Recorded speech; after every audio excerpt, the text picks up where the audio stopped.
अब इस पार्ट में हम देखते हैं कि जब सी मास्टर ने टैंग शैंग को अपने टेंटिकल्स में फंसा लिया था, लेकिन टैंग शैंग ने काफी स्ट्रगल के बाद भूल भुलैया को सॉल्व कर लिया था और मास्टर को ढूंढ लिया था।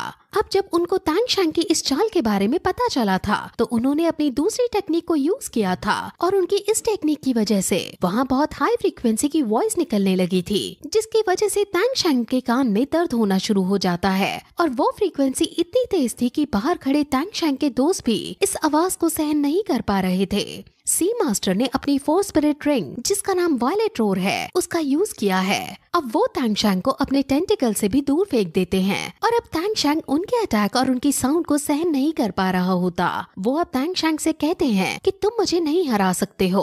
वो अब टैंग शैंग पर एक और टेंटिकल से हमला करते हैं और वो टेंटिकल टैंग शैंग को लगने ही वाला होता है कि तभी प्रिजन के अंदर से जीवू बाहर निकल जाती है और वो टेंटिकल्स पर अटैक करके टैंग शैंग को बचा लेती है। वो कहती है कि मैं अब आपको बचा लूंगी, हमें मिलकर अब इनसे लड़ना होगा और मिलकर ही हम इनसे जीत पाएंगे। वो दोनों मिलकर अब सी मास्टर के पास जाकर कॉम्बैट फाइट करने लगते हैं। उनमें बहुत आइकॉनिक लेवल की कॉम्बैट फाइट होने लगती है क्योंकि टैंग शैंग और जीवू दोनों ही कॉम्बैट फाइट में बहुत अच्छे थे, लेकिन जिनसे उनका मुकाबला हो रहा है वो भी एक ग्रैंड सोल लैंड मास्टर हैं, जिसकी वजह से वो दोनों ही एक दूसरे पर भारी पड़ रहे हैं। अब लड़ाई करते करते सी मास्टर कहते हैं कि तुम साथ में बहुत अच्छा टीम वर्क करते हो, लेकिन तुम दोनों की पावर और स्किल्स मेरे सामने कुछ भी नहीं है। टैंग शैंग ने टेंटिकल्स पर मार्क लगाए थे।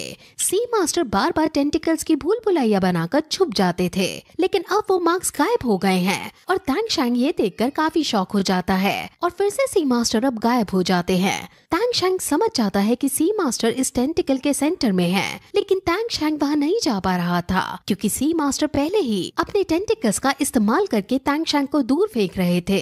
इसलिए अब टैंग शैंग जीवू से खुद को वहाँ टेलीपोर्ट करने को कहते हैं और जीवू टैंग शैंग की बात मानते हुए अब टैंग शैंग को सेंटर में टेलीपोर्ट कर देती है और अब टैंग शैंग सीधे सी मास्टर के पीछे पहुंच जाते हैं। सी मास्टर टैंग शैंग को अपने पास आता देख तुरंत अपनी 8 स्पिरिट रिंग का यूज करते हैं और उनके स्पिरिट रिंग की टेक्निक का नाम फ्यूजन है। वो फ्यूजन का यूज करके टैंग शैंग को लोकेट करके उसे पकड़ने की कोशिश करते हैं, लेकिन वो इसमें असफल हो जाते हैं क्योंकि जीवो की टेलीपोर्ट करने की स्पीड बहुत ज्यादा है। उनकी फ्यूजन स्किल बेकार साबित हो जाती है और अब वो 6 स्पिरिट रिंग का ही दूसरा अटैक करते हैं और उनके इस अटैक का नाम इंस्टेंट डिस्ट्रक्शन है। अब ये अटैक उनका बहुत ज्यादा घातक था क्योंकि उसमें सारे टेंटिकल्स एक क्लस्टर बनाकर टैंग शैंग और जीवू की तरफ बढ़ रहे थे।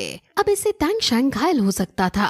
जीवू सबसे पहले टैंग शैंग को धक्का देकर सी मास्टर के पास फेंक देती है और फिर खुद इस क्लस्टर से जाकर लड़ने लगती है। जीवू उस क्लस्टर से डिफेंस करने के लिए इनविजिबल गोल्डन शीट का यूज करती है, लेकिन उसकी शील्ड बेकार साबित हो जाती है और वो क्लस्टर में बन जाती है। वहीं दूसरी तरफ टैंग शैंग सी मास्टर के सबसे वीकेस्ट पार्ट पर अपनी स्पाइडर लेग से हमला कर देता है और हालांकि सी मास्टर को स्पाइडर लेग से कोई खतरा नहीं था, लेकिन फिर भी उन्हें टैंग शैंग की स्पाइडर लेग से अब चोट पहुंचने लगती है और धीरे धीरे टैंग शैंग उन पर भारी पड़ने लगता है। उन्हें समझ नहीं आता कि आखिर टैंग शैंग ये कैसे कर पा रहा है, लेकिन फिर टैंग शैंग सोचता है कि उसकी स्पाइडर लेग्स बहुत ज्यादा इवॉल्व हो गई हैं और अब उसकी स्पाइडर लेग्स किसी सेंचुरी मिलेनियम सोल बोन से कम नहीं है। टैंग शैंग फिर फाइनली सी मास्टर के टेंटिकल्स के सेंटर को तोड़ देता है और फिर जीवू अब फ्री हो जाती है। उसके टेंटिकल्स भी गिरने लगते हैं और अब टैंग शैंग उनसे कहता है कि आप अपनी हार मान लो, मैं आपकी हार्ट बीट सुन पा रहा हूँ। अगर अब मैंने अपने अटैक को नहीं रोका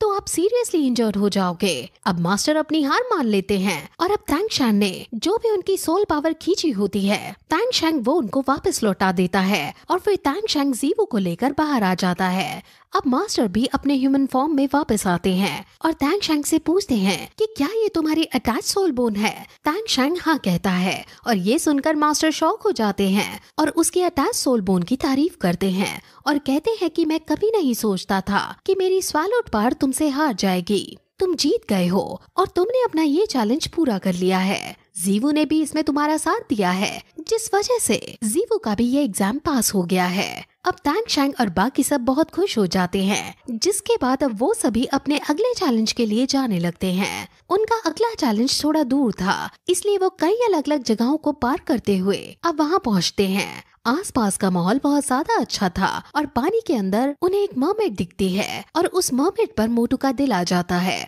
और ये देखकर जियांग मोटू को बहुत पीटती है।